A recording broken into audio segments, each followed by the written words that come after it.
Bismillahirrahmanirrahim. Alhamdulillahirabbil alamin wassalatu wassalam ala asyrafil anbiya'i wal mursalin wa ala alihi wa sahbihi ajma'in. Subhanaka la ilma lana illa ma 'allamtana innaka antal alimul hakim. Rabbi shrah li sadri wa yassir li amri wahlul 'uqdatam min lisani yafqahu qawli, amma ba'd. Alhamdulillah ala ni'matil Islam, alhamdulillah ala ni'matil iman, wa kafa biha min ni'mah. Alhamdulillah, segala puji bagi Allah Subhanahu wa taala yang memberikan kita nikmat Islam iman, yang memberikan kita nikmat datang ke tempat-tempat mulia, yang memberikan kita nikmat untuk bermunajat lewat manusia paling mulia, yaitu Nabi kita Nabi Muhammad sallallahu alaihi wasallam, yang Allah Subhanahu wa taala utuskan sebagai bentuk rahmat terbesarnya Allah kepada umat manusia, menjadi bentuk keindahan kemahakuasaannya Allah taala terpancar pada semua yang ada pada diri Nabi kita Nabi Muhammad sallallahu alaihi wasallam. Cahayanya Allah taala diberikan sepenuhnya kepada Nabi, sehingga seluruh apa yang keluar dari lisan beliau ataupun tindak tanduk beliau ataupun segala upaya yang beliau lakukan bersumber dari didikan zat yang maha kuasa, yaitu Allah Subhanahu wa ta'ala. Manusia yang gak pernah tega menyakiti siapapun, manusia yang gak pernah tega untuk berdoa jelek kepada siapapun, seseorang yang menginginkan kebaikan untuk umat manusia lebih besar dibandingkan manusia itu sendiri, yang lebih sayang kepada kita, bahkan lebih sayang daripada kita sendiri kepada diri kita sendiri. Pak, orang yang paling pengen selamat, orang yang paling pengen kita itu diselamatkan agar masuk ke dalam surganya Allah Subhanahu wa ta'ala. Itulah Nabi kita Nabi Muhammad sallallahu alaihi wasallam. Maka ketika kita membaca hal-hal yang semacam ini, kalau di dalam Maulid Tiba itu dikatakan, kalaupun misalkan kulla yaumin maulidan nas'a, kalaupun misalkan kita itu setiap harinya bikin acara maulid, itu adalah sesuatu yang wajar untuk mengungkapkan ekspresi syukur kita tentang datangnya Nabi Muhammad sallallahu alaihi wasallam. Jadi misalkan jenengan itu setiap hari baca maulid, Bu, bahkan misalkan dalam sehari 3 kali atau 2 kali atau 5 kali hadir di dalam pengajian maulid, itu adalah sesuatu yang wajar karena besarnya apa yang telah Nabi Muhammad SAW berikan kepada kita. Jadi pembacaan maulid itu bukan cuman sekedar kita membaca saja, tapi kita menyambungkan hati kita kepada Nabi Muhammad SAW. Makanya kita usahakan untuk khusyuk, kita usahakan untuk khidmah, kita usahakan untuk menghadirkan Nabi Muhammad membersamai kita di tempat yang semacam ini. Karena kalau kita baca maulid, misalkan kita baca maulid sendirian di rumah, itu feel-nya nggak akan sama dengan kalau kita baca bersama-sama. Mahalul qiyam dhewean nih koyo piye ngoten, nggih. Gak sama. Kalau kayak gini kan yang baca suaranya indah-indah, ditabui, dikasih ritme yang pas, biar jenengan bacanya juga saya dengar dari tadi bacanya pelan sekali. Biar apa? Karena pertama karena memang masih belajar. Lama sekali sakrawi sampai dinikmati aja lah. Pertama karena yang memang masih belajar, juga hadirinnya juga biar bisa ikut belajar. Karena kalau jenengan ikut di pesantren podo kayak kalau jenengan nyemak ngaji, yang ngaji hafidho. Saya nyemak dari sini, hafidhonya udah ngaji sampai sini. Ngaji saya hafidhonya sudah dibalik. Nah, ya ini kayak gitu rasanya. Tapi nggak apa-apa, pelan-pelan. Yang penting kita jalan terus, yang penting kita berusaha terus. Mugi-mugi yang sedikit ini dipandang sama Allah Ta'ala dengan pandangan rahmatnya, sehingga kita benar-benar nyambung kepada Nabi kita Nabi Muhammad SAW. Kita lanjutkan pembahasan kita di dalam kitab Khuluquna ila an qala al-muallif rahimahullahu ta'ala wa nafa'ana bi ulumi fid dharain amin. nastafid min ayyi fikrin aw hikmatin aw muhibatin wa nastathmiru mawahibahum. Oke, kalau minggu yang lalu kita bahas tentang pendidikan anak-anak, bagaimana kita ketika seseorang mendapatkan amanah, dikasih putra ataupun putri dari Allah Subhanahu wa taala, maka yang perlu kita lakukan adalah menjaga apa yang menjadi fitrah kebaikan mereka agar tetap bisa dibawa sampai mereka dewasa. Oke, perkara-perkara yang sudah baik di dalam diri seorang anak itu harusnya diusahakan untuk terus ada sampai mereka ini dewasa. Oke, sampai mereka ini dewasa. Itu tugasnya para ibu, tugasnya para bapak. Bukan mengekang mereka dengan keinginan kita, bukan menjadikan mereka ini orang-orang anak-anak yang menjadi pencapai cita-citanya orang tua yang nggak sampai. Jangan sampai kita jadi orang tua yang egois semacam itu. Aku dulu nggak sempat jadi insinyur, anakku kudu jadi insinyur. Saya dulu nggak sempat jadi misalkan punya cita-cita pengen jadi dokter, anakku kudu jadi dokter. Kalaupun bukan saya, anak saya. Atau kalau di kalangan ulama atau orang-orang keagamaan, saya nggak sempat hafal Quran, anak saya harus hafal Quran. Nggak boleh, Bu.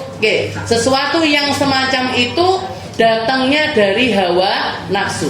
Dan ketika kita memaksakan kehendak kita kepada mereka, itu bukannya mendatangkan kebaikan, tapi malah justru merusak fitrah yang Allah Ta'ala tata di dalam diri anak-anak tersebut. Jadi yang baik-baik dari mereka dipertahanin aja. Sebenarnya orang tua ini, orang tua itu kalau dilihat, kalau mau balik kacamata kita itu lebih banyak belajar dari anak-anak ketimbang anak-anak belajar sama kita. Anak-anak itu punya hati yang tulus, punya hati yang lurus, nggak punya dendam, nggak punya riya, nggak punya sombong, nggak punya serakah, nggak punya rakus, sifat-sifat buruk yang itu identik sama orang tua. Dan yang semacam itu harusnya kita pertahankan. Kita pertahankan agar mereka ini tetap memiliki rasa tersebut sampai mereka dewasa. Caranya gimana? Dididik dengan agama, dikenalkan kepada Tuhannya, dikenalkan kepada nabinya, dikenalkan dengan kitab panduannya yaitu Al-Qur'anul Karim. Dikasih nama-nama yang baik, dikasih nama-nama yang indah sebagai bentuk kewajiban kita sebagai orang tua untuk mendidik mereka dengan benar. Diajarin akhlak yang baik, diajarin kejujuran. Jadi pondasi kehidupan mereka ini, biasanya anak kecil juga ada hal-hal yang buruk di dalam diri mereka ini ada. Nah, yang nggak benar ini diluruskan. Kadang mungkin, tapi itu biasanya bukan dari lahir, datangnya dari lingkungan. Suka ngomong kasar misalkan, nah ini datangnya dari lingkungan itu. Bukan dari mereka. Nggak enak bayi lahir langsung misuh, nggak ada, Bu. Bayi lahir itu nggak bisa ngomong. Nanti apa yang mereka dengar, apa yang mereka lihat, apa yang mereka saksikan, itu yang akan menjadi bekal mereka sampai dewasa. Orang tua kepada anak-anak itu nyontohkan segala kebaikan. Jadilah contoh-contoh yang baik bagi anak-anak agar mereka dewasa ini jadi pribadi-pribadi yang baik. Jangan malah diajarin rakus. Jangan malah kayak contohnya kadang orang tua nggak ngerasa. Ngajak anaknya nenggone kondangan disuruh bawa kresek sing akeh. Nah, kamu nanti bagian sana ya, ambil risoles yang ada di sana. Nah, kamu yang di sana apa mah? Kue lumpur itu, lumayan buat sarapan besok pagi. Anak kecil nggak ngerti apa-apa diajarin hal yang semacam itu, nggak peduli sama kayak misalkan ngantri beli sesuatu atau ngantri rapot atau ngantri apapun, pengen duluan. Anaknya diperlihatkan hal yang semacam itu, yang masuk ke mindset mereka, oh berarti rombol antrian itu nggak apa-apa. Siapa yang bertanggung jawab atas hal itu? Orang tua. Nggih. Paling besar tanggung jawab itu ada di orang tua. Nggih. Guru itu cuma ngarahkan. Nggih. Guru itu cuma ngajarkan. Tapi pendidikan paling besar itu ada di rumah masing-masing bersama dengan orang tua masing-masing. Itu amanah yang harus kita berikan kepada anak. Kalau punya anak laki-laki, tambah lagi tugasnya sebenarnya, diajarkan mereka keberanian. Jadi nggak apa-apa anak laki-laki itu, jangan punya anak laki-laki dileskan karate atau dileskan tinju, boxing dan lain sebagainya, nggak apa-apa. Buat ngelatih mental mereka, bahwasanya jagoan itu bukan di luar ring tapi di dalam ring. Ketika sudah hadap-hadapan sama musuh yang memang punya kesepakatan, dari banyak keilmuan di olahraga-olahraga yang semacam itu, untuk kita ajarkan ke anak-anak biar mentalnya mereka itu terdidik, mereka jadi anak-anak yang perkasa. Ojo malah bocah lanang dilesne balet, dileskan piano, ya nggak apa-apa, istilahnya seperti itu nggak apa-apa. Cuman ada yang lebih penting, pendidikannya orang-orang zaman dulu, zamannya Nabi Muhammad SAW, anak laki mulai usia 2 tahun, 3 tahun udah diajak perang, Bu. Bukan perang beneran, tapi diajarin mana, diajarin berkuda, diajarin renang, diajarin untuk fokus berburu dan lain sebagainya. Itu yang bangkitkan kelelakiannya mereka. Zaman sekarang ini banyak laki-laki letoy, banyak laki-laki melambai, banyak laki-laki tapi nggak laki banget. Karena apa?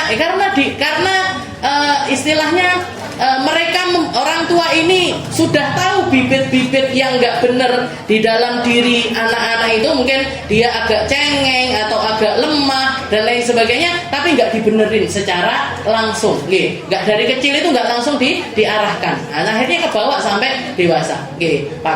Kan sekarang banyak gitu, anak SMP, anak SMA bedaan, laki padahal laki, nggak apa pakai kayak perempuan gitulah, dandan dan lain sebagainya ya. Kasihan anak-anak yang semacam ini.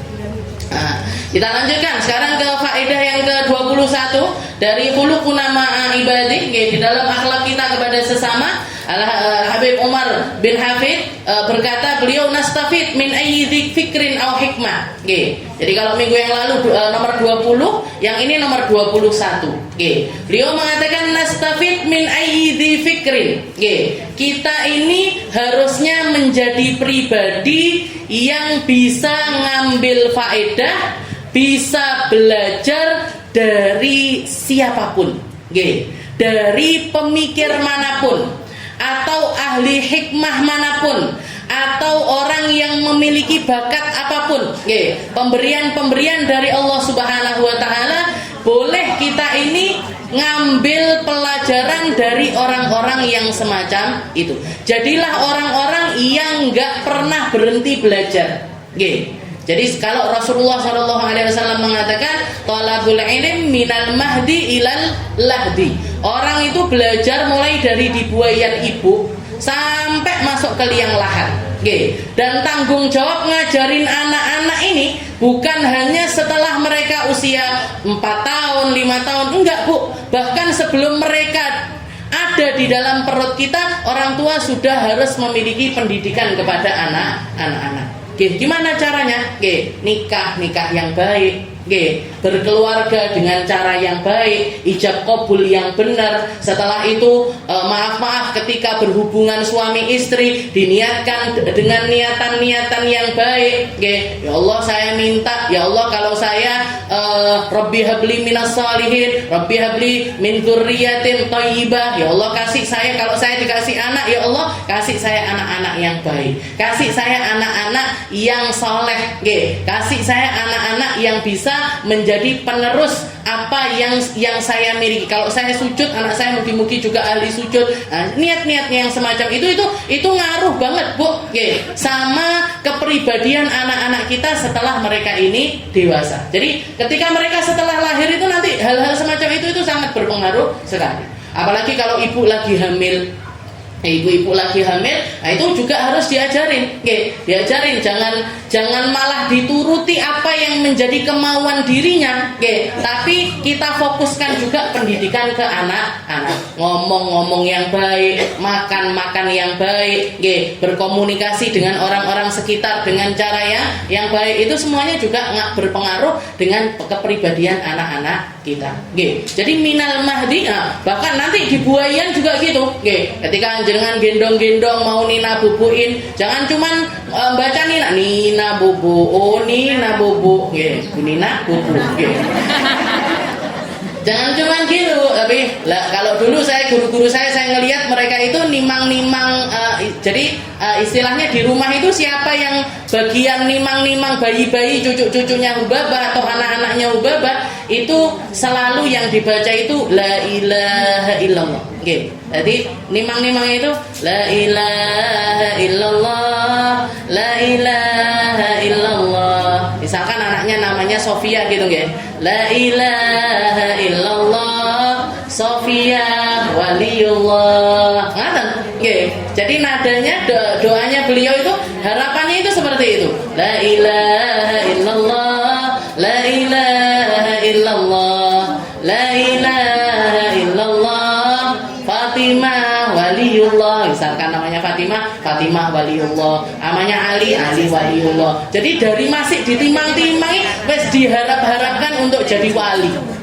Cita-citanya duduk Fatimah jadi dokter, apa jadi pilot, apa jadi pramugari, enggak Bu, tapi didoakan jadi wali-walinya Allah, kekasih-kekasihnya Allah. Itu saya saksikan di mana-mana, dan mereka ini, saya pernah, jadi nemenin salah satu temen itu, istilahnya yang bagian ngopeni cucunya Hubabah, jadi putrinya Ustazah Rugaiyah itu, ketika si anak ini sudah ngantuk banget, jadi dipaksa belajar, dipaksa duduk, ditegakkan. Anak kecil kalau sudah ngantuk itu kan ngoten niku, tekluk, tapi nggak boleh tidur, nggak boleh tidur. Saya tanya, mesakne lo Kak, mbok yo ditidurin aja, dia lo sudah ngantuk banget. Nggak boleh Pak, ini nggak boleh tidur. Kenapa kok nggak boleh? Ini maghrib masih nanti boleh tidurnya itu setelah isya. Antara maghrib sama isya itu anak-anaknya Hubabah, cucu-cucunya Hubabah itu nggak boleh ada yang merem, nggak boleh ada yang nonton TV, nggak boleh ada yang ngelihat perkara-perkara yang buruk, itu nggak boleh. Nanti kalau misalkan mereka pengen nonton TV atau pengen tidur, itu harus setelah isya. Jadi menggunakan waktu bainal maghrib wal isya, antara maghrib isya ini kan waktu yang luar biasa sebenarnya. Kalau orang yang tahu kadarnya maghrib sama isya, itu nggak akan pernah lalai mereka di waktu tersebut. Itu dididik mulai dari bayi. Bayi masih digendong itu loh. Kalau ketiduran habis maghrib dibangunin, ditepuk-tepuk biar bangun, biar nggak tidur di waktu-waktu tersebut. Habib Umar bin Hafid yang ngarang kitab Khuluquna ini, beliau itu kan cuman dapetin abahnya sampai usia 9 tahun. Ada yang cerita, ada beberapa ulama yang cerita, mereka orang-orang ahli tarim itu sudah kenal sama Habib Umar, sama abahnya, Habib Muhammad bin Hafid, itu mulai dari usia 3 tahun itu setiap tengah malam, jam 3 malam, jam 2 malam, jam 3 malam, itu sudah dibawa sama abahnya ke Masjid Ba'alawi. Masjid Ba'alawi itu dari rumahnya beliau cukup jauh. Diajak jalan sekitar mungkin 2 kilo atau 3 kilo gitu. Bangun malam bukan di rumah tapi di Masjid Ba'alawi. Ketika ditanya sama orang-orang, "Beb, kasihan Beb, masih kecil kok sudah diajak ke masjid, dia lo masih ngantuk, masih kadang nyender di tiang, ketiduran." Kesian, orang-orang itu kesian ngelihat Habib Umar kecil itu diperlakukan seperti itu. Kata abahnya, kalian jangan khawatir, nanti kalian akan melihat dia ini bakalan jadi orang yang seperti apa. Dia nanti akan menjadi orang seperti apa, itu istilahnya didikan saya semacam ini untuk menjadikan dia seseorang yang luar biasa di masa depannya. Sekarang siapa yang nggak kenal sama Habib Umar? Di Inggris, di Amerika, di seluruh dunia ada murid-muridnya beliau. Saya dulu di Hadramut itu, ketika belajar itu hampir setiap malam Jumat itu ada orang yang masuk Islam. Ada yang datang dari Britania, ada yang datang dari Inggris, ada yang datang dari Meksiko, dari Amerika. Datang ke situ masuk ke dalam agama Islam dari dakwahnya beliau. Padahal Tarim ini Hadramut itu Bu, itu kalau bisa dibilang desone Yaman. Ibu kotanya itu Son'a. Saya dulu datang di bandara Son'a, berangkat ke Hadramut ke tempat saya belajar, itu naik bis 13 jam. Jadi rekenannya kayak Tulungagung gini, kotanya Jakarta, kita ke Tulungagung ini kan sekitar 12 jam. Ya, naik bis itu kan sekitar segitu. Seperti itulah Hadramut. Jadi deso banget. Tapi dari tempat terpencil seperti itu ada sosok manusia yang dakwahnya itu menyebar ke seluruh penjuru dunia.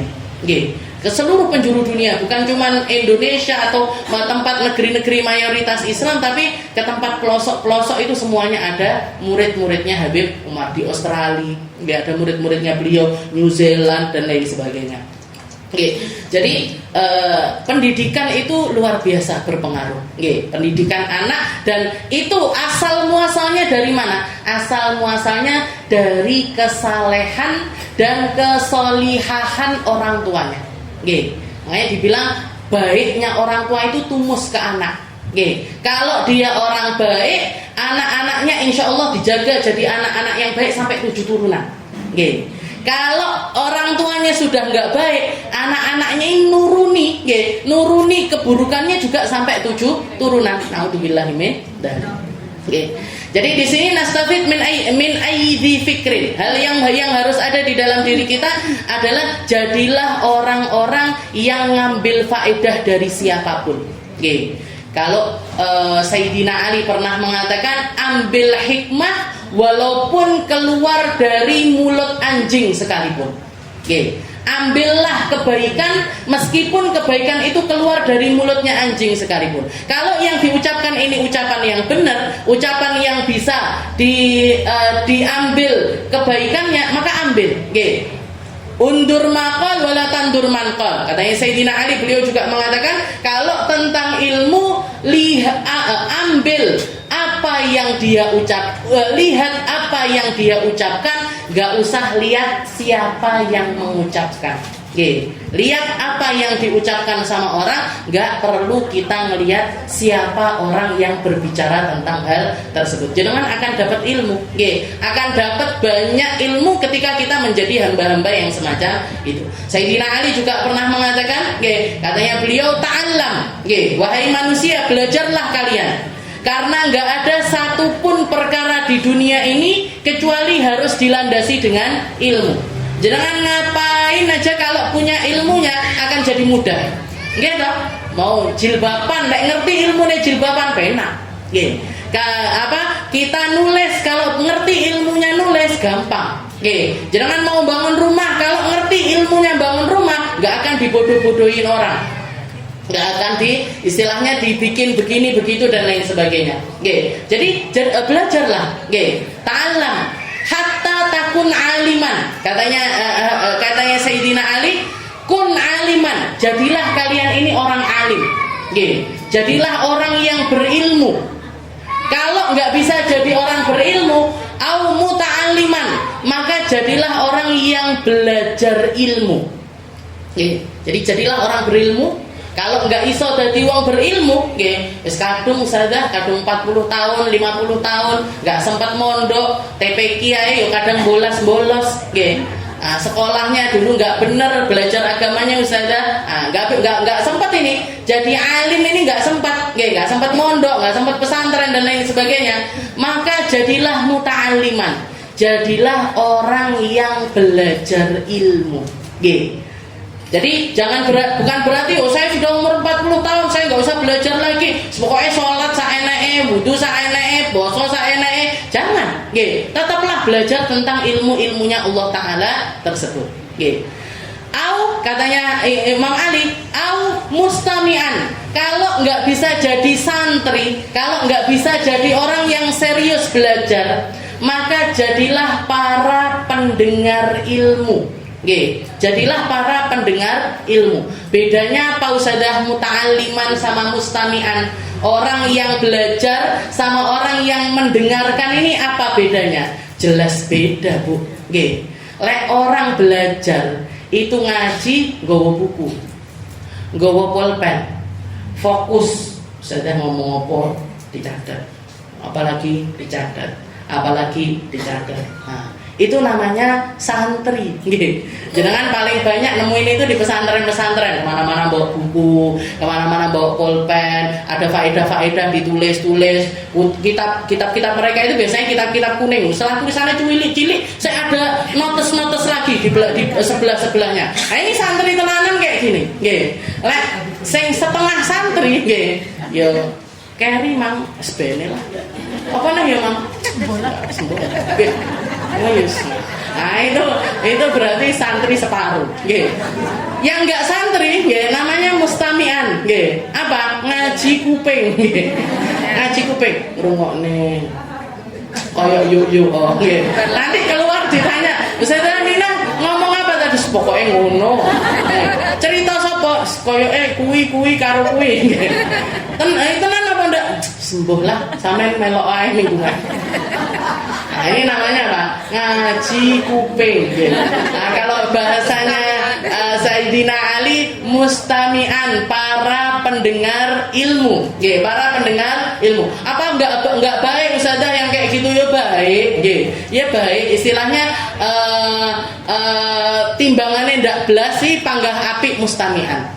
Masih tetap lebih baik orang yang hadir di majelis ilmu masih yo keneke sak kenek-keneke. Karo ngantuk-ngantuk, karo sender-sender. Makanya saya nggak yakin ini yang di belakang ini nyemak tenangannya, saya nggak yakin.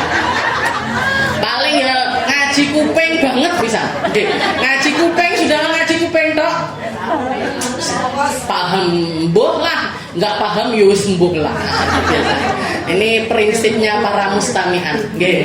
Nanti ada lagi, tapi masih baik jadi kata Imam Ali, kun aliman, au muta'alliman, au mustami'an, au muhibban, atau para pecinta ilmu. Atau para pecinta ilmu. Ini biasanya datangnya ke majelis kalau ada perayaan. Halal bihalal. Penutupan teko, milad teko, maulid teko. Tapi kalau rutin nanti dulu saya repot Ustazah, ngublek adonan, saya repot Ustazah, ngantor jemput anak sekolah, ini itu dan lain sebagainya. Itu namanya muhibban. Yo lek sempet teko, lek enggak sempet enggak teko. Loro untu enggak teko, loro boyok enggak teko. Ini namanya muhibban. Tapi masih mending. Tapi mereka punya ikatan-ikatan dengan majelis, punya ikatan-ikatan sama para ulama. Dukung. Biasanya orang-orang kayak gini mau, istilahnya ada repotnya majelis dijawil, mau mereka. Aku ndak iso teko, tapi aku nanti tak nyumbang air lah, aku tak nyumbang apalah, aku tak nyumbang. Ini biasanya para muhibban ini. Ndak teko majelis, tapi hatinya masih terpaut dengan majelis. Terpaut sama majelis, terpaut sama ulama, terpaut sama pondok pesantren, terpaut sama orang-orang soleh. Ini masih mending. Tapi tetap gak bisa sama dengan para mustami'an ataupun juga muta'alliman, apalagi dengan aliman, ataupun apalagi dengan para ulama. Tetap gak bisa sama. Setelah itu katanya Imam Ali, wala takun khomisan fatuhlik. Jangan sampai kamu menjadi manusia kelima, kamu akan dibinasakan oleh Allah Subhanahu wa taala. Orang kelima ini gimana? Pecinta bukan, pendengar bukan, santri bukan, ulama juga bukan, kerjaannya ngelatu wae. Anak wong budal ngaji tumben solihah. Ada orang awakmu wis ngaji sakmono taun wis entuk apa ae to asline. Jadi omongannya julid, omongannya enggak ngenak-ngenake ya ini. Katanya Imam Ali, wala takun khamisan fatuhlik. Jangan sampai kamu jadi manusia kelima, kamu akan dibinasakan oleh Allah Subhanahu wa taala. Jadi jadilah salah satu dari 4 golongan ini, aliman. Orang alim. Kalau nggak bisa jadi alim ya sudah, jadi para santri, belajar tapi yang serius. Belajar tapi yang benar. Ngaji bab sholat ya yang runtut Bu. Jadi paham tentang sholat benar. Ngaji toharoh yang runtut, ngaji toharohnya. Ngaji tentang akhlak, ngaji yang tentang akhlak benar-benar serius di dalam mengkaji. Jenengan akan menjadi orang-orang yang mulia, dan itu kalau jadi santri ini progresnya bakalan besar. Perubahan di dalam hidupnya itu bakalan besar. Ketika dia belajar benar-benar di dalam belajarnya itu merubah segalanya. Rubah mindset hidupnya, rubah cara bicaranya, ngubah cara didik anak-anaknya, ngubah cara dia mengambil keputusan di dalam setiap hal. Itu para santri-santri ini bakalan berubah semuanya. Lek mustami'an ya berubah, tapi alon banget. Ya Ustazah, saya ini ngaji iyo, tapi dolan-dolan ya panggah jalan aja Ustazah. Saya panggah hobi ini Ustazah. Saya panggah hobi ngono ini biasanya mustami'an ini. Apalagi muhibban. Nah, ini muhibban ini biasanya semuanya selalu tempat dan kondisi menyesuaikan. Nah, tempat dan kondisi menyesuaikan. Dan kayak bunglon ngoten, di majelis kayak orang-orang ahli majelis. Nanti ketemu sama orang-orang arisan, wis koyo wong-wong arisan. Nanti orang-orang pakai baju pendek melo yoan. Ada orang begini. Ini biasanya muhibban, walaupun enggak semuanya. Jadi katanya Imam Ali, tapi masih mending semuanya. 4 golongan ini adalah orang-orang yang insya Allah masih ada di dalam lingkaran kebaikan. Jangan sampai jadi orang yang kelima. Berarti nggak apa-apa Ustazah teko pas halal bihalal kok nggak apa-apa. Muga-muga entuk barokai, entuk barokai awal sama akhir. Biasanya datang ini 2 ini, pembukaan sampai penutupan. Tengah-tengah absen terus.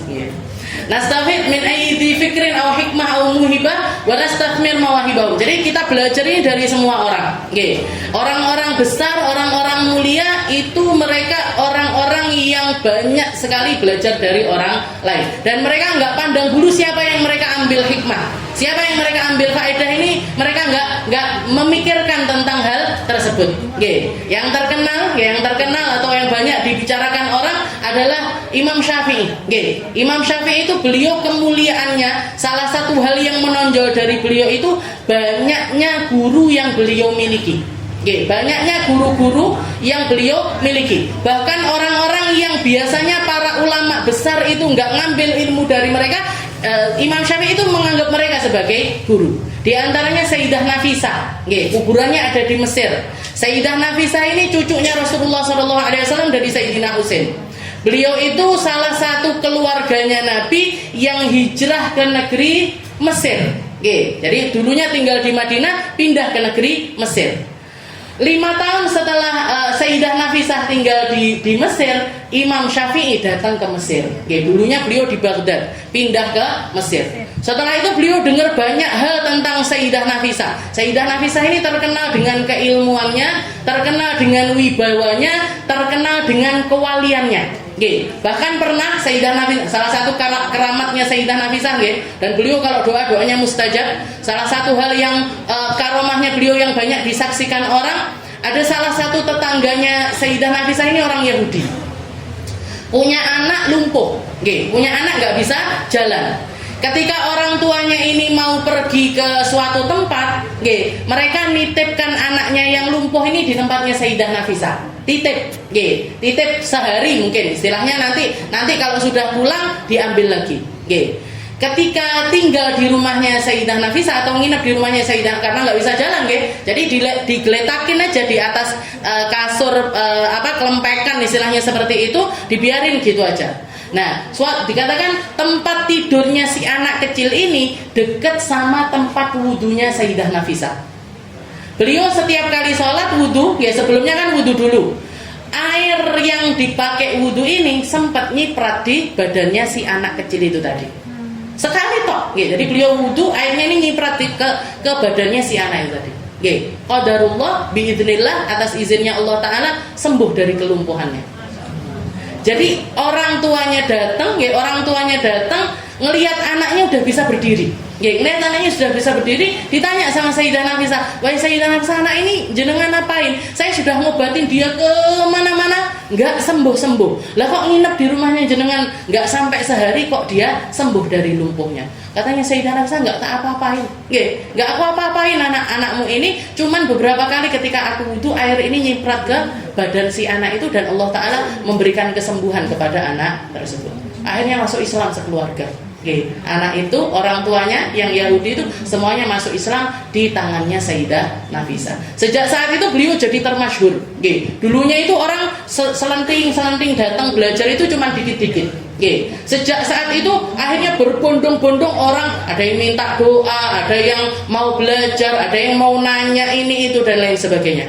Sampai dikatakan Sayyidah Nafisah ini orang ahli ibadah. Beliau itu zuhud luar biasa. Rumahnya kecil, rumahnya rumahnya orang yang ekonominya sangat-sangat minim seperti itu. Jadi beliau itu gara-gara didatengin orang banyak sumpah.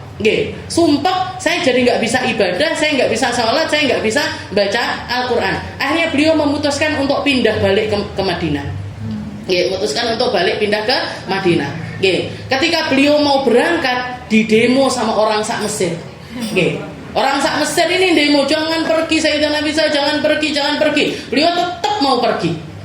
Sampai akhirnya rajanya yang turun tangan. Jadi kayak presiden turun tangan, presidennya turun tangan ngerayu Sayyidah Nafisah biar tetap mau tinggal di negeri Mesir. Dengan kesepakatan. Akhirnya dari kesepakatan itu disepakati Sayyidah Nafisah tinggal aja di sini dan minta tolong tetap ladeni orang-orang Mesir karena mereka sangat membutuhkan jenengan, tapi kasih batasan waktu. Akhirnya dari situ disepakati Sayyidah Nafisah ini cuma nerima tamu seminggu dua kali, hari Rebo sama hari Sabtu. Selain hari itu pintu rumahnya beliau kunci. Dan sama rajanya dihadiahi rumah yang besar sekali untuk ditinggali sama Sayyidah Nafisah. Sekarang jadi masjid besar, Masjid Sayyidah Nafisah di Mesir. Kalau jenengan ziarah ke Mesir, datangi. Itu gurunya Imam Syafi'i. Termasuk orang yang sangat hobi datang ke tempatnya Sayyidah Nafisah itu Imam Syafi'i. Imam Syafi'i padahal ulama laki-laki, ulama termasyhur, tapi belajar sama seorang perempuan. Jadi kalau sumpek-sumpek beliau datang ke tempatnya Sayyidah Nafisah, nanti lego. Dan Imam Syafi'i ini Bu, maaf, dari awal belajarnya beliau itu dapat ujian dari Allah Ta'ala berupa sakit. Beliau itu sakit-sakitan. Imam Syafi'i itu ulama besar tapi sakit-sakitan. Termasuk sakitnya beliau yang paling parah adalah ambeien. Jadi pernah dikatakan beliau itu biasa kan kalau guru itu kan datangnya carry. Jadi jangan saya datang carry jangan protes. Jadi guru itu biasanya datangnya carry. Istilahnya datang untuk ngaji, muridnya ngelumpuk dulu baru beliaunya itu datang. Tapi pernah Imam Syafi'i ini pernah suatu hari beliau itu di waktu hari kajiannya beliau datang pertama kali dan nggak beranjak dari tempat kecuali setelah semua muridnya itu pergi. Begitu diteliti ada muridnya yang sensitif, ini Imam Syafi'i kok enggak kayak biasanya, kenapa? Tahu-tahu ternyata ketika Imam Syafi'i itu berdiri, itu bawah gamisnya beliau itu sudah penuh sama darah. Dan ternyata beliau itu pakai kursi yang dilubangin, di bawahnya itu dikasih ember dan embernya itu darah sudah luar biasa banyak di situ. Jadi beliau tetap ngajar sambil nahan sakit dengan keluarnya darah. Itu Imam Syafi'i. Imam Syafi'i itu dapat ujian dari Allah Ta'ala sakit dari awal belajarnya. Dari masih muda sudah sakit-sakitan. Jadi dikatakan Sayyidah Nafisah ini sama salah satu hubungannya Imam Syafi'i dengan Sayyidah Nafisah. Imam Syafi'i itu kalau sudah mulai kerasa sakit, beliau itu selalu nyempetin pergi ke rumahnya Sayyidah Nafisah untuk minta doa. Didoain nanti sama Sayyidah Nafisah, didoain semoga kamu panjang umur, semoga kamu cepat sembuh, ini itu dan didoain. Sampai di saat sakitnya Imam Syafi'i yang berujung kepada kematian, itu Imam Syafi'i sudah nggak kuat lagi berangkat ke tempatnya Sayyidah Nafisah. Beliau nyuruh salah satu muridnya untuk datengin Sayyidah Nafisah minta doa. Minta doa dari Sayyidah Nafisah. Minta doa, wahai Sayyidah Nafisah, ini Imam Syafi'i lagi sakit. Dan Sayyidah Nafisah enggak mendoakan beliau cuma mengatakan Matta Allahu bin nadhar ila wajhil karim. Semoga Allah Ta'ala memberikan pertemuan yang indah antara Syafi'i dengan Tuhannya. Maka ketika disampaikan kepada Imam Syafi'i tahu, "Siki berarti aku nggak panjang umur. Aku bakalan meninggal dunia." Maka beliau berwasiat. Salah satu wasiatnya Imam Syafi'i, nanti kalau aku meninggal, pertama kali yang nyolatin jenazah saya harus Sayyidah Nafisah. Jadi saya kalau nanti meninggal, yang nyolati harus Sayyidah Nafisah. Maka Imam Syafi'i begitu meninggal, dimandikan, dikafani, langsung dibawa ke masjidnya Sayyidah Nafisah. Sayyidah Nafisah yang pertama kali nyolati jenazahnya Imam Syafi'i. Baru setelah itu orang-orang yang nyolati beliau, guru-gurunya, murid-muridnya dan lain sebagainya. Makanya banyak orang yang mengatakan, rahimallahu Syafi'i bis Sayyidah Nafisah. Wa rahimallahu man shalla 'ala Syafi'i bis Syafi'i. Allah Ta'ala ghafarullah, Allah Ta'ala mengampuni, merahmati Imam Syafi'i dengan keberadaan Sayyidah Nafisah. Dan Allah Ta'ala merahmati, mengampuni orang-orang yang nyolati Imam Syafi'i, keberkahan dari Imam Syafi'i. Karena luar biasa keilmuan dan setelah itu ada orang yang nanya sama Sayyidah Nafisah, "Baik Sayyidah Nafisah, apa pendapatmu tentang sosok Imam Syafi'i ini? Pendapatmu ini apa?" Beliau nggak mengatakan dia orang yang banyak muridnya, dia orang yang ijtihad di dalam keilmuannya itu luar biasa. Ini kayak orang biasanya kalau dipuji kan, orang ulama itu kan dipuji dengan hal-hal semacam itu, ibadahnya dan lain sebagainya.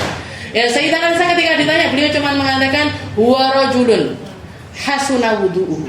Dia adalah lelaki yang baik wudunya. Dia adalah lelaki yang kalau wudu itu indah sekali wudunya. Itulah sosok Imam Syafi'i. Dan di dalam kalimatnya Sayyidah Nafisah ini terkandung semua kebaikan. Karena Nabi Muhammad mengatakan, barang siapa yang baik wudunya, baik salatnya.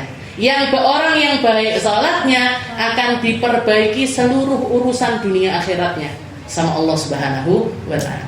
Jadi Imam Syafi'i nggak gengsi, Bu, belajar sama perempuan nggak gengsi, minta doa sama beliau. Dan ini membuktikan kalau perempuan itu ada yang sampai menjadi ulama yang diperhitungkan itu boleh, bisa. Islam itu nggak menutup tentang hal tersebut. Dan wasiatnya beliau, Sayyidah Nafisah ini punya beberapa wasiat. Salah satu wasiatnya beliau yang sebaiknya juga kita amalkan, katanya beliau, orang kalau pengen dihindarkan dari kefakiran, maka istiqomahlah baca surat Al-Waqiah.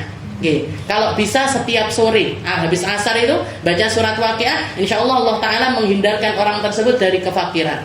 Bukan cuma kefakiran nggak punya duit, bukan, tapi fakirnya hati itu akan dihindarkan sama Allah Ta'ala. Setelah itu yang kedua, kalau orang pengen dikasih ketetapan iman sama Allah Ta'ala, maka istiqomahkan baca surat Al-Muluk setiap malam. Habis isya atau habis maghrib atau menjelang tidur, itu rutinkan baca surat Al-Muluk. Kalau katanya Nabi, suratut Tabarak hiyal aminah min azabil qabr. Surat Tabarak itu akan menjadi benteng manusia dari azab kubur. Bahkan guru saya Habib Umar ini mengatakan nggak waras orang yang tahu fadilahnya tentang surat Al-Muluk kok nggak ngamalin surat Al-Muluk. Nggak waras. Dalam arti apa berarti? Gila. Ada orang ngerti kalau dia bisa terhindar dari azab kubur dengan cara istiqomah baca surat Al-Muluk, tapi dia nggak mau baca surat Al-Muluk. Berarti apa? Berarti kan nantang Gusti Allah. Ya Allah, nggak apa-apa, saya diazab di kubur nggak apa-apa. Berarti apa ini? Nggak waras. Jadi yang kedua itu surat Al-Muluk wasiatnya beliau. Setelah itu yang ketiga surat Al-Fatihah. Kalau pengen jadi orang yang gak kehausan di hari akhirat nanti, perbanyak baca surat Al-Fatihah. Makanya ulama-ulama kita itu apa-apa disisipin Fatihah, apa-apa disisipin Fatihah, apa-apa disisipin Fatihah. Biar apa? Salah satu fadilah terbesarnya adalah biar kita gak merasakan kehausan di alam akhirat. Jadi surat yang ketiga adalah surat Al-Fatihah. Yang keempat surat Al-Kautsar. Jadi kalau orang pengen mencicipi telaga Al-Kautsar, telaganya Nabi Muhammad SAW, perbanyak baca surat Al-Kautsar. Itu Imam Asy-Syafi'i. Jadi Imam Syafi'i itu orang yang senang belajar, suka belajar, cinta dengan keilmuan dan cinta luar biasa dengan para ahli ilmu. Jadi termasuk kepada perempuan. Ada juga gurunya Imam Syafi'i yang sempat beliau sebutkan, siapa gurumu wahai Imam Syafi'i? Beliau mengatakan ada salah satu guru saya namanya Syaiban Ar-Ra'i. Namanya Syaiban Ar-Ra'i itu artinya penggembala kambing. Seorang penggembala kambing. Dikatakan Imam Syafi'i pernah jalan berdua sama Imam Ahmad bin Hanbal. Ahmad bin Hanbal ini muridnya Imam Syafi'i, diajak mengunjungi gurunya beliau namanya Syaiban Ar-Ra'i. Bukan tinggal di pondok pesantren, bukan tinggal di masjid, bukan tinggal di tempat yang banyak orang belajar, enggak, tapi dia profesinya jadi seorang penggembala kambing. Jadi tinggalnya di padang rumput sama kambing-kambingnya. Diparani sama Imam Syafi'i, ditunjukkan sama Imam Ahmad bin Hanbal. Dikatakan Imam Syafi'i senang duduk sama orang ini. Dan dikatakan di dalam kisah itu, Imam Syafi'i kalau sudah duduk sama Syaiban Ar-Ra'i, kayak anak kecil yang dengarkan cerita, dengarkan kisah. Kayak dari bocah cilik. Nah, heran-heran sama jawabannya Syaiban Ar-Ra'i. Jadi heran-heran sama cara pandangnya Syaiban Ar-Ra'i ini di dalam memandang kehidupan. Dikatakan di kesempatan itu Imam Syafi'i nanya sama Syaiban Ar-Ra'i, wahai guru, datang assalamualaikum kayak biasanya, salim, cium tangan dan lain sebagainya. Setelah itu nanya Imam Syafi'i, wahai Syaiban, saya mau nanya, apa pertanyaanmu? Kalau ada orang lupa di dalam sholat, kalau ada orang lupa di dalam sholat, rakaatnya dia lupa, nominalnya berapa, apa yang harus dia lakukan? Katanya Syaiban Ar-Ra'i, ala madhabina atau ala madhabikum. Pakai madhabmu apa madhabku? Pakai caramu apa pakai caraku? Katanya Imam Syafi'i, ya pakai caramu lah. Emangnya kalau pakai caraku gimana? Nah, kalau pakai caramu kan gini, kalau orang lupa di dalam rakaat sholat, ya sudah, berarti dia ngambil yang paling yakin. Yang diambil adalah yang paling yakin. 4 apa 3? Ambil 3. 3 apa 2? Ambil 2.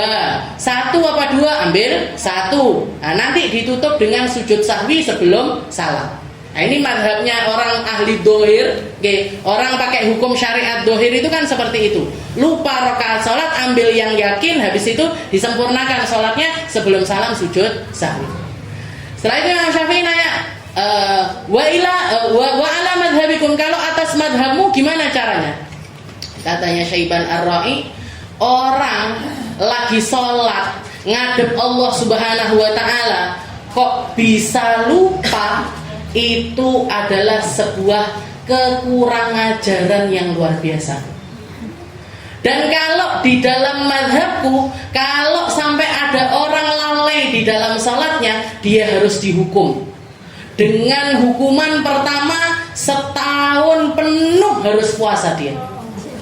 Dan setahun penuh nggak boleh bangun, nggak boleh tidur di malam hari.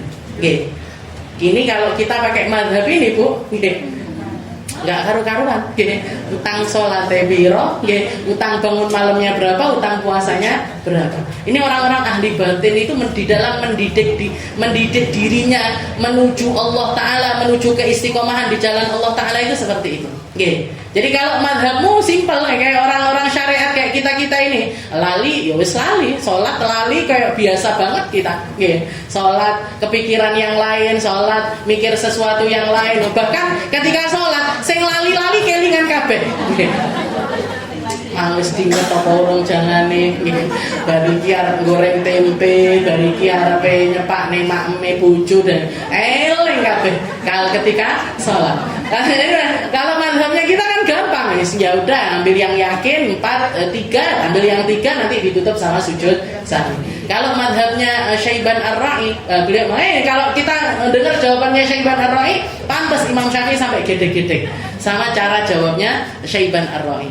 Setelah itu Imam Ahmad bin Hanbal tertarik dengan cara logikanya Syaiban Ar-Ra'i. Ganti beliau nanya, kalau zakat wahai Syaiban, kalau zakat gimana wahai Syaiban Ar-Ra'i? Apa pendapatmu tentang zakat?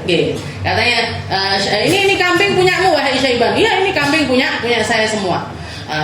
Ini gimana? Saya jawab pakai madhabmu apa madhabku? Dua-duanya. Kalau madhab kita gimana? Kalau madhabmu biasa, nanti kamu punya kambing 40, keluarin 1 ekor. Punya kambing 120, keluarkan 2 ekor. Nah, nanti setelah itu selanjutnya setiap 100 kambing keluarkan 1 ekor. Nah, setiap 100 kambing keluarkan 1 ekor. Kalau zakat perdagangan ya 2,5% dari harta pendapatan kita selama setahun dan lain sebagainya. Nah, ini madhabnya orang dohir. Kalau madhabmu wahai Syaiban Ar-Ra'i, katanya Syaiban Ar-Ra'i, saya punyanya Allah. Kambing-kambing ini semuanya juga punyanya Allah. Maka aku mengatur zakatku sesuai dengan kebutuhannya Allah Ta'ala, bukan kebutuhanku. Maksudnya gimana? Maksudnya kalau misalkan ada orang pengen ngambil kambing saya 4, ya silahkan ambil 4. Ada yang pengen 5, ya silahkan ambil 5. Ada orang butuh buat akikah, ya tak kei loro. Ada anaknya perempuan, ya tak kei 1. Kalau habis nanti kambingmu, habis nanti minta lagi sama Allah Ta'ala. Keramatnya Syaiban Ar-Ra'i ini Bu, dikatakan beliau itu kalau lagi musim nggak ada air, lagi ke paceklik nggak ada air, orang-orang kebingungan nyari air, beliau tinggal ngangkat tangannya minta sama Allah Ta'ala, ya Allah saya nggak punya air, minta air. Nanti langsung datang awan-awan gelap itu langsung kumpul di atasnya beliau dan ngucur untuk jadi dipakai beliau wudu dan juga salat. Itu karamahnya Syaiban Ar-Ra'i. Jadi orang kalau jagain Allah Ta'ala jagain dia. Orang kalau jagain muamalahnya sama Allah Ta'ala yang ngatur gimana urusannya dia akan diperbaiki semua sama Allah Ta'ala. Tapi jadi orang biasa, nggak jadi ulama, nggak jadi penceramah. Makanya di dunia ini Bu, ulama itu selalu ada yang masyhur, ada yang mastur. Ada yang memang sama Allah Ta'ala dibikin masyhur, dibikin terkenal. Ada yang ditutupi sama Allah Ta'ala, disimpan. Karena hakikat keilmuan itu biasanya bisa disimpan di tempat-tempat yang sunyi, yang nggak banyak orang tahu. Makanya Nabi Allah Musa disuruh sama Allah Ta'ala belajar sama Nabi Allah Khidir. Nabi Allah Khidir disembunyikan sama Allah Ta'ala, Nabi Musa yang dimasyhurkan sama Allah Ta'ala. Tapi dua-duanya orang-orang mulia. Dua-duanya orang yang punya kapasitas, punya tempat di sisi Allah Subhanahu wa Ta'ala. Makanya jangan pernah remehkan siapapun. Jangan pernah anggap guru sing enggak penak ngajine berarti nggak usah dirungokne. Jangan Bu, orang-orang seperti itu bahkan justru sirnya itu lebih besar dibandingkan mereka-mereka yang masyhur. Bahkan saya pernah dengar Ustaz Ihya Ulumuddin Ujon itu, beliau itu mengatakan al-masyhur ala barakatil mastur. Orang-orang yang dibikin sama Allah Ta'ala terkenal untuk ngaji, didengar sama banyak orang, itu mereka bisa menjadi seperti itu karena berkahnya ulama-ulama yang disembunyikan sama Allah Ta'ala. Jadi asli nih, orang yang terkenal nih ditumbal nih. Jadi tumbal biar orang-orang ini kenal sama agamanya Allah Ta'ala, setelah itu bisa sampai kepada mereka-mereka yang mastur. Mereka-mereka yang disembunyikan sama Allah Ta'ala. Disembunyikan di mana biasanya? Di pondok-pondok pesantren. Pondok-pondok pesantren, kadang-kadang juga di tempat-tempat thariqat dan lain sebagainya. Nah itu mereka ada di tempat-tempat seperti itu untuk menjaga kemurnian agama Islam. Mungkin kita dikasih kesempatan sama Allah Ta'ala belajar sama orang kayak gitu. Nastafid min aidhi fikrin wa hikmah wa muhibah wa nastahmiru mawahibahum. Jadi belajar dari semua orang, ambil hikmah dari semua orang, ambil bakat-bakat ataupun sesuatu yang menonjol dari orang lain agar kita ini bisa dapat ilmu yang banyak dari Allah Subhanahu wa Ta'ala. La nahtaqir min khalqillahi ahadan bihasbi imri'in minasyarr ayyahqira akhahul muslim wallahu a'lam bissawab. Insyaallah kita lanjutkan di pertemuan